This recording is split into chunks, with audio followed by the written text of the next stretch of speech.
حضرت مولانا زعفران حسن ندوی صاحب کو بڑے ادب و احترام سے گزارش کرتا ہوں اور اپنی مواعظ حسنہ سے ہم سب کو فائدہ پہنچائیں۔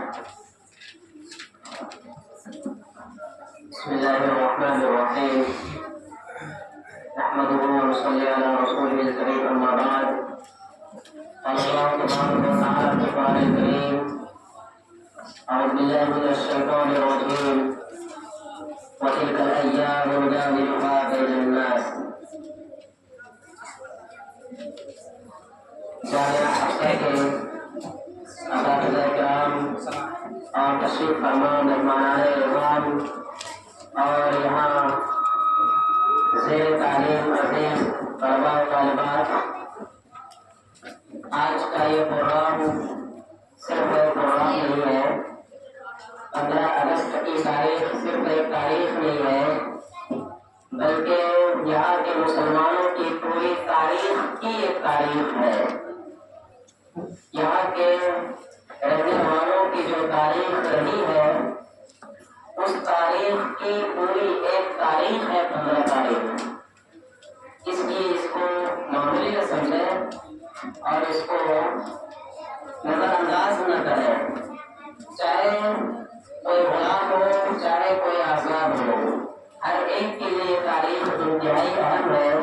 جو آزاد ہے ان کے لیے اس لیے اہم ہے کہ انہیں آزادی کا پروانہ ملا، اور جو آزاد نہیں ہیں ان کے لیے اس لیے اہم ہے کہ انہوں نے اس تاریخ کو دیکھنے کے لیے جو قربانیاں دی، جو محنتیں کی، جو مشقتیں اٹھائی اور جو خون بہایا، وہ ان کا رائگاں گیا، اور انہیں اس تاریخ کے وقت اور اس تاریخ کے دنوں میں اپنی قربانیوں کو یاد کرنا چاہیے اور دوبارہ اسی قربانی کو دہرانے کا عزم اور حوصلہ کرنا چاہیے۔ اس حساب سے تاریخ ان کے لیے بھی اور ہے۔ اللہ تعالیٰ نے قرآن کریم میں فرمایا: وَتِلْكَ الْأَيَّامُ نُدَاوِلُهَا بَيْنَ النَّاسِ۔ اس کا معنی یہ ہے کہ یہ جو دور ہے نا، یہ دور یہ ہم بدلتے رہتے ہیں۔ یہ ترقی کا دور، یہ بادشاہی کا دور اور یہ عروج کا دور، یہ آگے بڑھنے کا دور، چمک دمک اور رونق تابناکی اور شان و بان کا جو دور ہوتا ہے، یہ ہم بدلتے رہتے ہیں لوگوں کے درمیان۔ آج اس کا دور ہے تو کل اس کا دور ہے، پھر آگے چل کر کسی اور کا دور ہے۔ یہ زمانہ کسی کے تابع ہمیشہ نہیں رہا، یہ ہمیشہ بدلتے رہتا ہے۔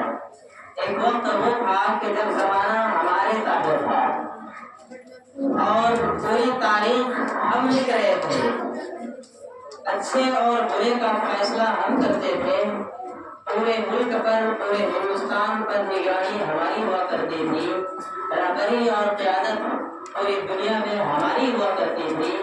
اور ایک دور یہ ہے جب ہم ہر اعتبار سے گرے ہوئے ہیں، ہر اعتبار سے ذلت اور مسکنت ہم پر مسلط ہے۔ غلبت علیہم الذلۃ والمسکنۃ کا پورا منظرنامہ یہ ہم پر پٹ آ رہا ہے۔ یہ اسی پرانی اصول کے تحت ہے۔ اور یہ ہوتا کیوں ہے؟ ایسا کیوں ہوتا ہے کہ کبھی کوئی مسلمان طاقتور رہتا ہے، وہی مسلمان آگے چل کر مشہور ہو جاتا ہے، جو حاکم ہوتا ہے وہ محکوم ہو جاتا ہے، جو سید ہوتا ہے وہ غلام ہو جاتا ہے، جو آقا ہوتا ہے وہ باندھی اور غلام ہو جاتا ہے۔ ایسا کیوں ہوتا ہے؟ ایسا اس لیے ہوتا ہے کہ علامہ اقبال رحمۃ اللہ علیہ نے اسی مقام کو اپنے شعر میں فرمایا: میں تم کو بتاتا ہوں تقدیر و علم کیا ہے، شمشیر و سنا اول تاؤس و باب آخر۔ شمشیر و سنا اول، شمشیر و سنا کا مطلب ہوتا ہے تلوار اور نیزہ، یعنی ہتھیار۔ انسان جب تک محنت اور مشقت کرتا رہتا ہے اور ہتھیار سے لیس رہتا ہے، اتیاچار اور ظلم کے خلاف وہ حوصلے کے ساتھ کھڑا رہتا ہے، اس وقت تک ترقی اس کے قدموں میں رہتی ہے اور دور اسی کے تابع رہتا ہے، حکومت اسی کی رہتی ہے۔ لیکن جب وہ ناانصافی اور ظلم کے خلاف آواز بلند کر کے ہتھیار اٹھانا چھوڑ دے، بزدلی اور ڈرپوکی کو اختیار کرے اور پست ہمت ہو جائے اور دنیا بیزار ہو جائے، مظلوموں کے حالات سے کان بند کر لے، آنکھیں بند کر لے، ان کی آواز ان کے دل پر اثر نہ کرے، تو اسی صورت میں غلامی ان کے مقدر میں آ جاتی ہے۔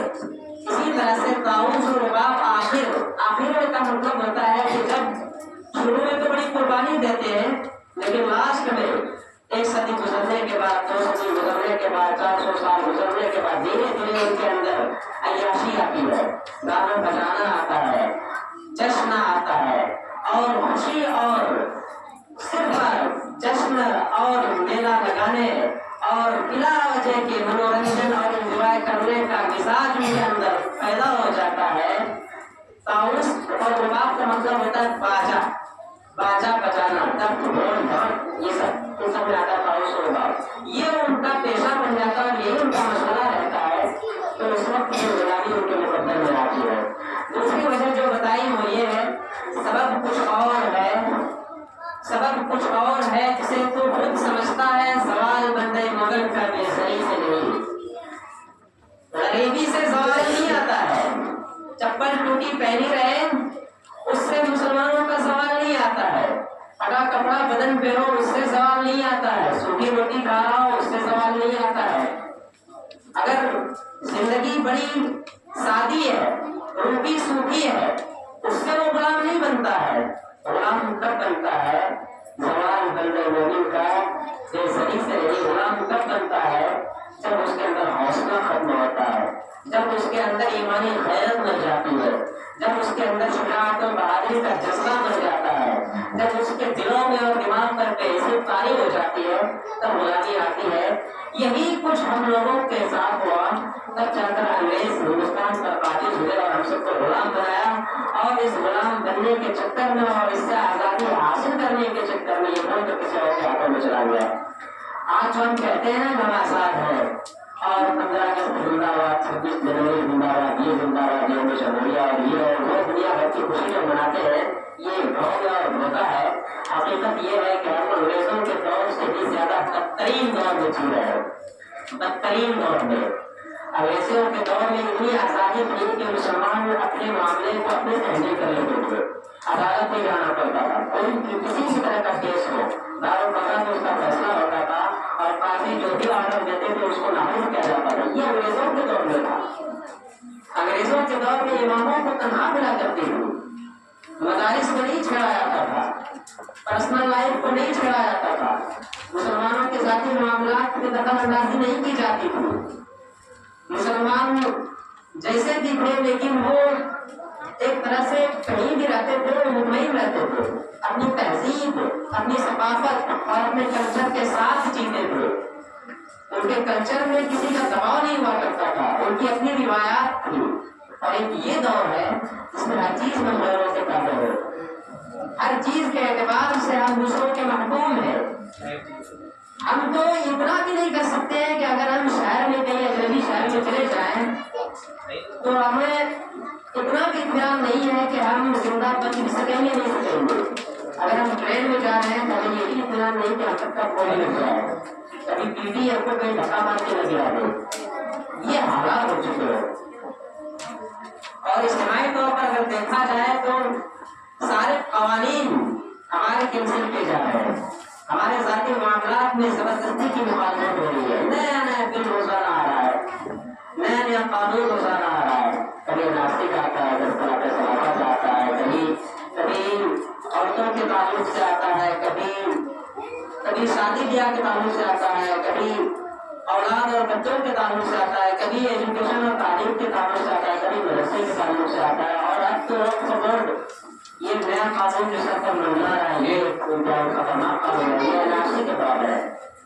تو ایسے حالات میں ہم اپنے آپ کو آزاد نہ سمجھیں، بلکہ یہ سمجھیں کہ آزادی کسی اور کے ہاتھ میں چلی گئی اور غلامی ہمارے ہاتھ میں آ گئی، اور اس غلامی کو دور کرنے کے لیے ہمیں پھر سے تیار ہونا ہوگا، اور ہمیں پھر سے وہی قربانی اور وہی محنت اور وہی مجاہدہ اور اسی طرح کی جانفشانی کا جذبہ اپنے اندر پیدا کرنا ہوگا۔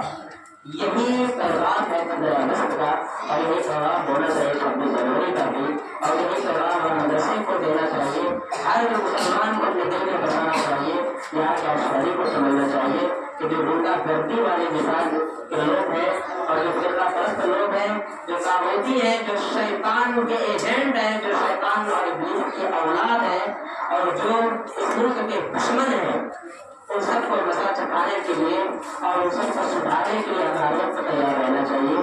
یہی اس تاریخ کا پیغام ہے۔ میں اسی پر اپنی بات کو ختم کرتا ہوں، اور میں آپ تمام طالبات کا، یہاں کے اساتذہ کا، یہاں کے ذمہ داران کا، یہاں کے مہمانوں کا شکر گزار ہوں کہ انہوں نے قیمتی وقت دیا اور اس پروگرام کو کامیاب کیا۔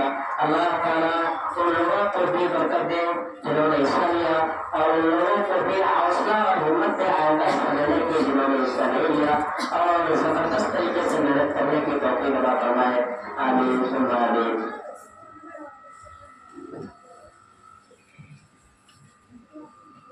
ماشاء اللہ، سبحان اللہ۔